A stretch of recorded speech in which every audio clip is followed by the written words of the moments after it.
ඉතින් මම අද උදේම යන ගමන් ඉන්නේ ගාල්ල ඇල්පිටිය පැත්තෙන් පිටිගල කියන ප්‍රදේශයේ මේ ඉහළ හෙවස්ස කියන පාරේ. ඒ පාර හරිම ලස්සනයි. බලන්න ඈත කඳුබන්දි තියෙනවා. පුදුම කූල් එකක් තියෙන මේ ඒරියාවල.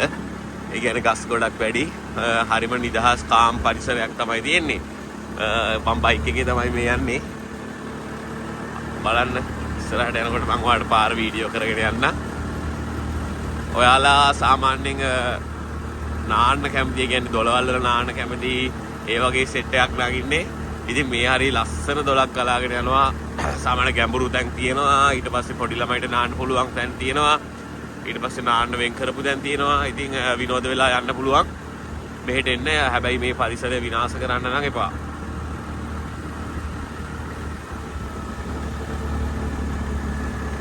ඊට පස්සේ අපි තනිතලා බිමකට ආවා කන්ද නැගලා. ඉතින් මේ වගේ නම් ගෙවල් එහෙම තියෙනවා. ලස්සන වෙල්ලායවලුත් තියෙනවා. ඒ කියන්නේ අපි දැන් මේ ඉන්නේ කන්ද උඩ.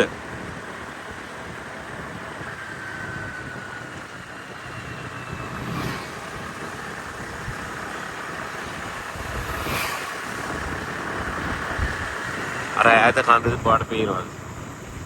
ඒක මම හිතන්නේ හිනිදුම කන්දද? හිනිදුම කන්ද වගේ. ඉතින් මේ පාරෙන් කෙලින්ම ගිහිල්ලා වැටෙන්නේ නෙළුවට. නෙළුවත් හොඳ ඇලවල් දොළවල් ඒ වගේම ලස්සන පරිසරයක් තියෙනවා. ඉතින් මේ පාරේ යනකොට මම දැකලා තිබ්බා ලස්සනටම මේ අර ස්ප්‍රින්ග් රෝටර්ස් ඒ වගේ අර බට දාලා දෙනවා කන්දෙන් එන විදිහට. මේ බටේ දිගේ වතුර එනවා 24 hours. ඉතින් පිරිසිදු ජලය බොන්න පුළුවන්. ඉතින් ඒ අදාළ ගෙවල් වල කට්ටියට බලන්න මේ වටේ පිටාව හරි ලස්සනයි. ගොඩක්ම මේ කුරුඳු තියෙනවා, තේ තියෙනවා, ඒ වගේ වගාවන්ට කැලෑ සුද්ධ කළා. ඉතින් ඉස්සර තියෙන්නේ නැති නේද මීට වඩා ලස්සනට. ඔන්න දැන් මම කන්ද නැගගෙන ඇවිල්ලා තනිතලා බිමට දිගක් තනිතලා බිමේ අපි ටිකක් දුර ගියාට පස්සේ අපි ඔන්න ආයෙත් කන්ද පල්ලමකට එනවා. මේ පල්ලම නම් ටිකක් ලොකුයි. වටේ පිටේ මම මේ වීඩියෝ කරගෙන බයික් එකේ හිමි යන ගමන් ඉන්නේ.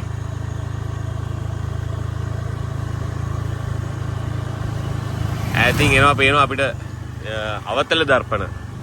ඔයාලා දන්නවා අවතල දර්පණ වලින් මොකද වෙන්නේ? අපිට හොඳ වට ප්‍රමාණයක් පේනවා අවතල දර්පණ වලින්. ඉතින් මිනිස්සුගේ ආරක්ෂාවට ඒවා දාලා තියෙනවා. ඉතින් අර ඈත ලස්සන කන්දක් තියෙනවා. අර අපි ඈතින් දැකපු කන්ද.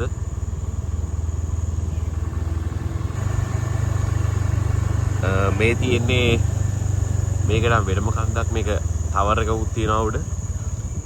මෙහි කඳු ගොඩක් තියෙන නිසා ඇත්තටම සිග්නල් නැහැ. දැනට මගේ ෆෝන් එකටත් සිග්නල් නැහැ. ඒ වුණාට මම ගෙදර ගිහිල්ලා අප්ඩේට් කරන්න. ඒ නිසා අපට ප්‍රශ්නයක් නැහැ. සමහර වෙලාවට නෝමල් කෝල් ගන්න පවා සිග්නල් නැහැ මේකට. ලස්සන වෙල්ලායක් තියෙනවා. ඉතින් මුතුගේ ගෙදර රිපෙයාර් කරන්න අපි පොඩි බඩුව එකක් ගත්තා. ඊට මදි වෙලා මම මේ දැන් හાર્ඩ්වෙයාර් එකට ආවා. ඒ නගමන් තමයි වීඩියෝ කරේ.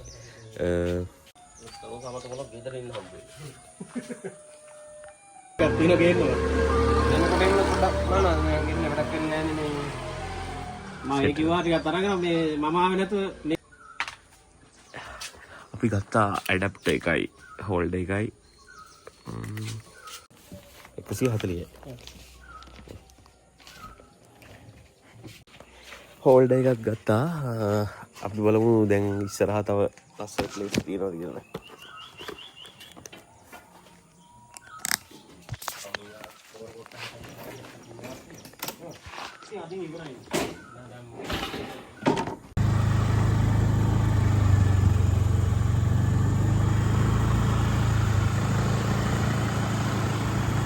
අපි දැන් ආයෙත් ටවුන් එක පැත්තට යන්න හදන්නේ. ටවුන් එකට ළඟ මේ පාර.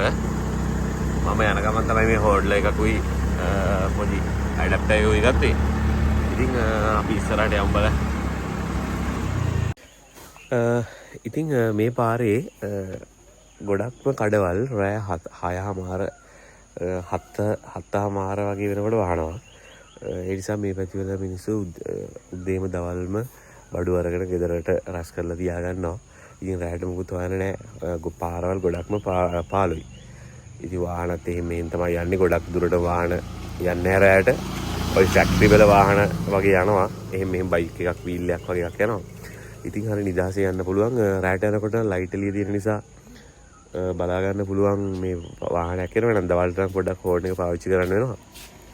බලමු ගිහින්. ඉතින් මේ තියෙන්නේ දූරියන් ගහක්. මම එන ගමන් දැක්කේ බලා ගන්න වලට කොළ දූරියන් ගස් දැකලා නැති කට්ටිය ඉන්නවා ඇති නේද? ඉතින් ඔන්න ලොකේෂන් එක. ලයිට් වයර් නම් තියෙනවා. ලයිට් වයර් නිසා ලස්සන පේන්නේ නැති වෙයි. ඒත් බලන්න හරිම ලස්සනයි. ඇල්ල පැත්තට ගියා වගේ.